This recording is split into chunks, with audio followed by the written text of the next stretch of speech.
Vybz Kartel and longtime friend and producer Rvssian are reuniting for the first time in years. Rvssian will be on stage at the highly anticipated Freedom Street concert and is back in Jamaica to work on an explosive collaboration with Vybz Kartel and hip-hop star Cardi B. The track is already recorded, with both artists waiting for the perfect moment to drop it, potentially as a highlight on Vybz Kartel's upcoming album. Check it out.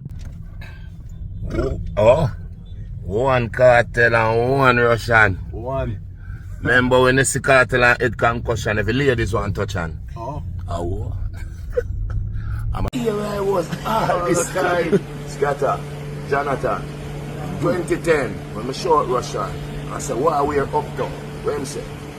Straight jeans and fitted. And what happened after that? History. What is under my nose? I'm out. This reunion between Vybz Kartel and Rvssian is one of the most highly anticipated link-up in dancehall history, I would say. Vybz Kartel, who was instrumental in launching Rvssian's career, laid the foundation for Rvssian to be successful. Now, Rvssian and Vybz Kartel is linking up again. Correct me if I'm wrong, but Rvssian is the biggest and the most successful producer at the moment, and is back where it all started, reconnecting with the mentor who helped him to shape his path. Big up Rvssian, big up Vybz Kartel.